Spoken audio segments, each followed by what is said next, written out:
ধেয়ে আসছে আর্থিক মন্দা। ভারত তো নিজেকে বাঁচিয়ে নিচ্ছিল, অনেকে বড় বড় লেকচার মেরেছিল পাকিস্তানের সাথে যেও না যুদ্ধে। এখন তো ভারত কোনো যুদ্ধেই যাচ্ছে না, কিন্তু তারপরেও কি আর্থিক মন্দা হবে? টার্কির জন্য, ইসরায়েলের জন্য, ইরানের জন্য কি আমাদের দেশে তেলের দাম বাড়বে? দ্বিতীয় প্রশ্ন এই মুহূর্তে, বাড়তে পারে তেল এবং গ্যাসের দাম, যেটা সবচেয়ে ভয়ঙ্কর।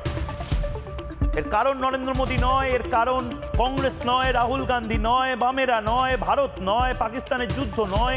এর কারণ শুধুমাত্র ইরান এবং ইসরায়েলের যুদ্ধের জন্য তেল এবং গ্যাসের দাম বাড়তে পারে। 3 নম্বর প্রশ্ন, তৃতীয় মহাযুদ্ধ আসন্ন, যেটা আতঙ্কের নাম, বিশ্বযুদ্ধ, আতঙ্কের নাম মহাযুদ্ধ, সেটা কি আসন্ন? আমি অনুরোধ করবো এই মুহূর্তে যারা আমাকে অনলাইনে দেখছেন, যারা সোশ্যাল মিডিয়াতে দেখছেন, আপনারা নিজেদের বক্তব্য লিখুন, কমেন্ট করুন। আমি আপনাদের বক্তব্য মানুষকে জানাতে চাই। যে কোনো দেশ থেকে যারা আমাকে দেখছেন এই মুহূর্তে, বাংলাভাষীরা প্রত্যেকে নিজের কমেন্ট বক্সে ময়ূককে ট্যাগ করুন, রিপাবলিক বাংলাকে ট্যাগ করুন এবং প্রশ্ন করুন। উত্তর যা আছে সেগুলো দিন।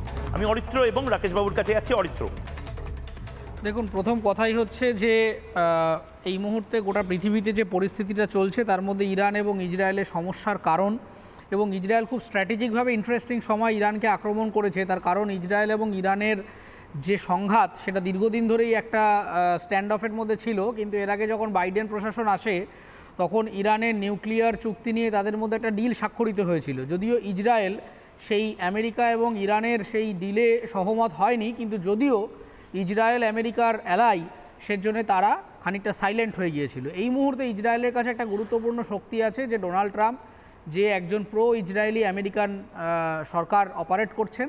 তিনি চলে এসেছেন, যিনি সব রকমভাবে ইসরায়েলের হয়ে কথা বলছেন, ইসরায়েলকে বাঁচানোর জন্য সাহায্য করছেন। এবং তিনি এও বলেছেন, যেহেতু ডোনাল্ড ট্রাম্পের রাজনীতির অঙ্কটা হচ্ছে যে তার পূর্ববর্তী গভর্নমেন্ট অর্থাৎ বাইডেন প্রশাসন যা যা ডিল করে গেছে, স্যাংশন করে গেছে, সেগুলোকে রিভাইজ করা। তাই তিনি দীর্ঘদিন আগেই কিন্তু তিনি এসেই ক্ষমতায় বলেছিলেন যে ইরানের সাথে যে চুক্তিটা আগের সরকার করে গেছিল সে আর চলবে না, নিউক্লিয়ার চুক্তিটা রিভাইজ করতে হবে। এবং ইন্টারেস্টিংলি আপনি যদি দেখেন, এই সময়টাকে ইসরায়েল কিন্তু খুব গুরুত্বপূর্ণ সময় ব্যবহার করলো। যেই সময় আমেরিকা এই নতুন প্রপোজালটা ইরানকে পাঠাচ্ছে, সেই সময় কিন্তু আক্রমণটা হচ্ছে। আক্রমণের মূল বিষয়বস্তু কিন্তু শুধুমাত্র সরকার এবং রাজনীতি নয়, আক্রমণের মূল বিষয়বস্তুটাই হচ্ছে যে পারমাণবিক অস্ত্রের পেছনে যখন বিনিয়োগ করা শুরু করছে ইরান, এবং ইরান যখন নিজে পরমাণু শক্তিতে স্বয়ংসম্পূর্ণ হচ্ছে, সেই জায়গাতেই কিন্তু ইসরায়েল নিজেকে শত্রু বা একটা নতুন শত্রু বলে মনে করছে, এবং সেখানে একটা ক্রাইসিস তৈরি হচ্ছে। এবারে প্রশ্ন আসি, আজকের যে আলোচনার বিষয়বস্তুটা সেটা হচ্ছে স্ট্রেট অফ হরমুজ নিয়ে এত কেন সমস্যা। হ্যাঁ, একটা গুরুত্বপূর্ণ কথা বটে। আমার কাছে লেটেস্ট কিছুক্ষণ আগে ডেটা এসে পৌঁছেছে যে সরকারি আধিকারিক, ভারত সরকারের টপ বসদের মধ্যে একটা আলোচনা হয়েছে। সেখানে কিছু ইম্পর্ট্যান্ট তারা ফিগার এবং ফ্যাক্টস তারা প্রেসের কাছেও জানাচ্ছেন কিছুক্ষণের মধ্যেই, যেটা হচ্ছে যে আমাদের প্রতি $10 যদি বৃদ্ধি হয় ব্যারেল প্রাইসে, তাহলে গণনা করে দেখা যাচ্ছে জিডিপিতে 0.5% এফেক্ট পড়বে। অর্থাৎ এটা কিন্তু খুব অ্যালার্মিং জায়গা। আমরা এই মুহূর্তে একটা বাডিং অর্থনীতির দেশ, যেই জায়গায় আমরা একাধিক উন্নয়নশীল এবং উন্নত দেশের অর্থনীতিকে ক্রস করে গেছি। আমরা ইউকে, জাপানকে যখন টেক্কা দিচ্ছি, সেই সময় দাঁড়িয়ে একটা থার্ড পার্টি ইস্যুর জন্য যদি প্রতি $10 0.5% জিডিপি নেগেটিভলি এফেক্ট করে, তাহলে কিন্তু সেটা আমাদের অর্থনীতির জন্য একটা খারাপ ইঙ্গিত হতে পারে। দ্বিতীয় কথাটা হচ্ছে, আমাদের ভারতবর্ষে যে অ্যাপ্রক্সিমেটলি 5.5 মিলিয়ন ব্যারেল তেল যে যদি ব্যবহার হয়, তার মধ্যে অ্যাপ্রক্সিমেটলি 1.5 মিলিয়ন আসছে হচ্ছে এই স্ট্রেট অফ হরমুজ দিয়ে। কিন্তু আমার এখানে আন্দাজটা একটু অন্যরকম। আমার মনে হয় স্ট্রেট অফ হরমুজ ইরান বন্ধ করবে না। কেন করবে না? তার মূল কারণটা হচ্ছে, আমেরিকা চায় যে ইরান এই সুইসাইডাল অ্যাটাকটা ওখানে করুক, এবং তারা ওখানে গিয়ে স্ট্রেট অফ হরমুজটাকে নিয়ে একটা ঝামেলা তৈরি করুক। এটা কিন্তু আমেরিকা উস্কানি দিচ্ছে। কিন্তু আমার ইরানের পার্লামেন্টে তো তারা বলে দিয়েছে যে পার্লামেন্টে হলেও যেহেতু পার্লামেন্টে পাশ হয়ে যাওয়ার পরেও ন্যাশনাল সিকিউরিটি কাউন্সিলের একটা রোল আছে। আমার মনে হচ্ছে যে যেহেতু ইরানের থেকে সবথেকে বেশি তেল যে যে জায়গাগুলো যায় তার 3টি দেশ, একটা চীন, আরেকটা হচ্ছে জাপান, আর একটা সাউথ কোরিয়া, এই 3টি দেশ এবং শুধু 3টি দেশে রপ্তানি হচ্ছে তাই নয়, ইরানের এই স্ট্রেট অফ হরমুজের দক্ষিণ দিকের ভূগোলটা, সেই দক্ষিণ দিকটা কিন্তু আবার ওমান অপারেট করছে, ফলে সেই জায়গায় ওমানের সাথে ইরানের একটা সম্পর্ক রয়েছে, সেটাও তারা খারাপ করতে চাইবে না। একই রকমভাবে যদি ইজিপ্ট ওখান থেকে ইন্টারভেন করতে শুরু করে কিংবা সৌদি আরবিয়া যদি ইন্টারভেন করতে শুরু করে, তাহলে সব দিক থেকে ইরান কিন্তু একটা বিশৃঙ্খলার জায়গায় চলে আসবে।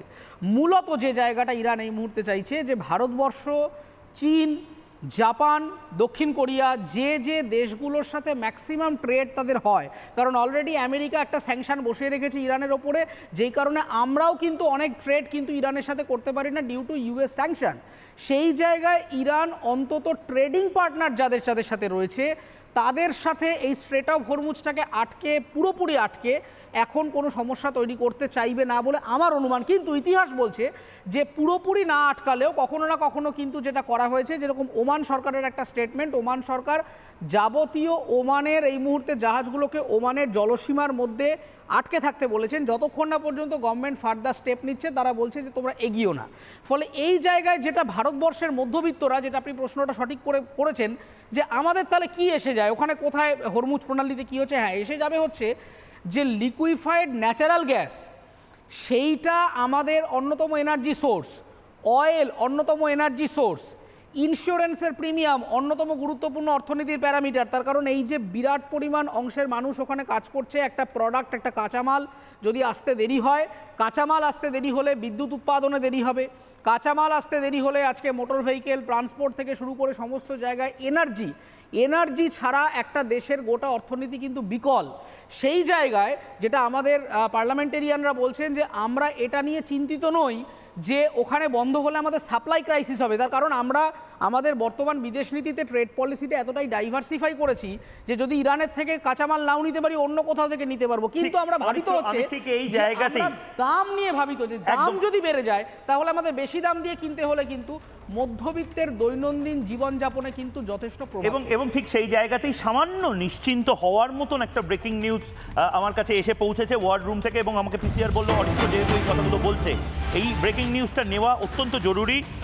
ভারতের ক্ষেত্রে ইরান পরিস্থিতি নিয়ে উদ্বিগ্ন নয় ভারত, যতটা টেনশন আমরা করছি ততটা ভারত বোধহয় করছেন না। তার কারণ এই মুহূর্তে আমাদের কাছে যা খবর, ইরানের অয়েল ইম্পোর্ট, মাফ করবেন, ভারতের অয়েল ইম্পোর্ট বিভিন্ন, যেমনটা আমাদের অতিথিরাও বলছিলেন, অরিত্রও বলছিল, মাল্টিপল সোর্স থেকে আসে। জ্বালানি তেল বন্ধ করতে পারে ইরান, এবং এই যে ব্ল্যাকমেলটা করছে, এবং সেই ব্ল্যাকমেল থেকে সরাসরিভাবে আমাদের টেনশন হচ্ছে যে গোটা দেশে না তেলের দাম বেড়ে যায়, গোটা দেশে না পেট্রোল ডিজেলের দাম বেড়ে যায়, গ্যাসের দাম বেড়ে যায়, এবং ফ্যাক্টরিগুলো বেশি টাকায় যদি তেল কেনে, জ্বালানি কেনে, তাহলে একটা ভয়ঙ্কর।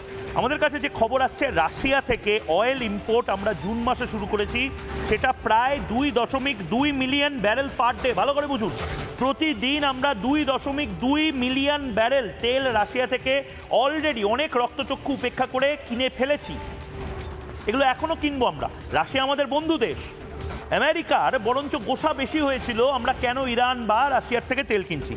এটা হায়েস্ট, 2 বছরের মধ্যে হায়েস্ট আমরা যা তথ্য সংখ্যান পাচ্ছি।